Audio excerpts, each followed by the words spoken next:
ala Ramadan.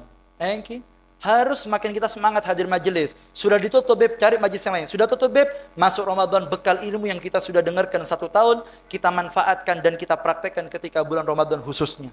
Sehingga betul-betul kita akan mendapatkan asupan rohani, Kak. Persiapan Ramadan bukan dengan baju, persiapan Ramadan bukan dengan rumah, persiapan Ramadan bukan dengan lainnya, tapi persiapan Ramadan dengan hati. Karena hati yang akan dapat rahmat, karena hati yang akan dapat magfirah, karena hati yang akan mendapatkan nadrah, bukan badannya tapi hatinya. Kalau hatinya kotor, bermasalah, gimana dia mau dapat berkah? Tidak dapat berkah. Padahal Nabi Muhammad SAW itu disafirkan oleh para sahabat, wa kana Rasulullah SAW ajwadun nas. Kanjeng Nabi itu adalah manusia yang paling dermawan. Kemudian wa kana ajwadu ma yakun fi Ramadan. Kalau sudah masuk Ramadan, Nabi Muhammad niki lebih dermawan. Kalau sampai ditanya siapa orang yang paling dermawan? Orang yang paling dermawan yaitu adalah Nabi Muhammad sallallahu alaihi Nabi Muhammad sallallahu alaihi paling dermawan, Pak. Saya mau tanya. Beb, Rasulullah dermawan? Iya. Berarti Rasulullah kaya, Beb? Enggak. Rasulullah bukan kaya. Yang dimakan enggak ada Nabi Muhammad. Loh kok dibilang dermawan, Beb? Oh, sampai enggak paham. Rasulullah bukan cuma bagi uang, Pak. Ini hadis sampai hari kiamat. Ajwad, beliau dermawan, bukan jutnya beliau, dermawan beliau bukan urusan pese, kalampi, atau bahasa lainnya, punten. Tapi beliau akan membagikan rahmat, beliau akan memberikan karomah, beliau akan memberikan nur. Beliau adalah orang yang paling dermawan untuk hal itu. Ketika datang bulan suci Ramadan, Nabi Muhammad lebih dermawan daripada bulan sebelumnya. Ketika datang Ramadan, peluang untuk jadi orang soleh lebih besar. Peluang untuk menjadi orang-orang yang dekat lebih besar. Karena pada saat itu Nabi Muhammad lebih dermawan ketika masuk bulan Ramadan. Maka dicurahkanlah rahmat yang tidak ada di bulan lainnya. Kecuali datangnya di bulan suci. Nah, makanya persiapkan. Apa Habib yang disiapkan hatinya? Bagaimana cara mempersiapkan hatinya? Dengan menghadiri majelis ilmu yang sudah kita dengarkan. Obati kita punya penyakit di hati ini. Sehingga layak untuk mendapatkan pemberian daripada Allah Subhanahu. Semoga hati kita dibersihkan oleh Ta'ala. Aslinya cara nih kakak, ilmu engai, ilmunya sama tapi hati yang berbeda itu menghasilkan ilmu yang berbeda. Kenapa Beb? Kok ada satu yang ini kok jadi magnet, yang lain mesti datang, yang satunya kok tidak terlalu, atau yang satunya kalau berbicara ta'asar, dalam hati membekas, kalau satunya tidak. Itu semua kadar gulub, kadar hati yang sungguh-sungguh, yang serius sama Allah. Ada orang yang ngomong tapi kegelapan. Ada orang yang ngomong walaupun tidak fasih, tetapi mereka ikhlas menjadi cahaya, kata Imam Haddad. Imam Haddad neka acara tangki dalam kitab judulnya Dakwatut Tammah. Beliau bercerita seperti ini. Anna matar rabi yaqa'u fil mawadi'. Sesungguhnya ketika datang musim hujan, mereka ketika datang, mereka turun di beberapa lokasi. Detik yang sama, detik yang sama, pada saat hujan itu turun, waktu itu ular membuka mulutnya. Ular ada di alas, mereka apa bahasa Maduranya mulut? Colok, mereka colok, mereka yang mereka. Air masuk ke mulutnya ular, pas etotop sarang ular. Detik yang sama, fatasgaru asdafu afwahaha. Detik yang sama, kerang-kerang yang ada di laut juga buka mulut, kemasukan air, pas etotop.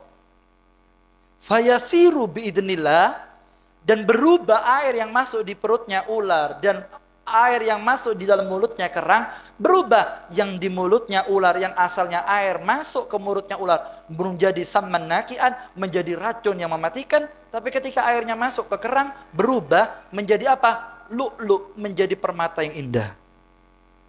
Lalu beliau mengatakan ana matar wahid, airnya satu, hujannya satu, ma sayun latif, sesuatu yang lembut.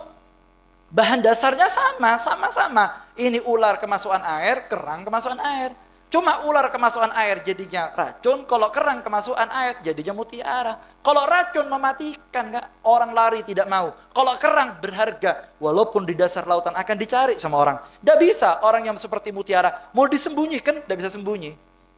Mereka menyembunyikan diri, tambah dicari sama orang. Kenapa seperti itu?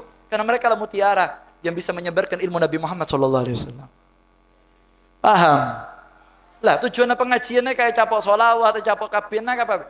Tepat masuk Ramadan, aneka anugerah masuk dalam hati. Setelah itu Beb, setelah masuk Ramadan, Anda tahu Nabi Muhammad mengatakan kalau sudah masuk ini rahmat, maka tagoyyar, berubah itu hati. Rasul mengatakan Ramadan awwaluhu rahmah wa awsatuhu magfirah wa akhiruhu itkun minan nar. Ramadan 10 hari pertama itu adalah rahmat, 10 hari pertama adalah ampunan, dan 10 terakhir itkun minan nar, pembebasan dari api neraka. Artinya kalau sudah kemasukan rahmat, maka hatinya akan jadi hati yang lembut, tidak punya benci sama orang, dia akan menjadi hati yang peduli dengan sesama umat Nabi Muhammad SAW. Lalu masuk 10 kedua akan datang maghfirah, hatinya masih layak menerima maghfirah, tidak punya dosa, sehingga pikirannya akan ulwi, pikirannya akhirat. Setelah itu, setelah masuk 10 terakhir, itkun minan nar, dia dihapus dari namanya orang yang masuk neraka, berubah. Kalau sudah itkun minan nar, Kak Engki, kalau sudah dia itu itkun minan nar, maka dia tidak akan ketemu lagi sama teman yang bisa menyebabkan masuk neraka, dia tidak akan lagi ketemu sama orang yang bisa menyebabkan dia masuk neraka, dia tidak akan lagi duduk sama orang-orang yang bisa menyebabkan dia masuk neraka, dia tidak akan melakukan perbuatan-perbuatan yang bisa menyebabkan dia masuk nerakanya Allah. Dan itu tujuan kita untuk pulang ke kampung akhirat, yaitu surganya Allah. Semua didapatkan di bulan suci Ramadan saat hati kita bersih, dan hati kita bersih saat kita duduk dengan para ulama menyebarkan ilmu Nabi Muhammad SAW. Man itkun minan nar, masuk akhir Ramadan, malam takbiran. Nabi Muhammad mengatakan orang yang hidup malam takbiran, lalu dia ibadah, sedih ditinggal Ramadan, Allah hidupkan hatinya saat hatinya manusia yang lain mati.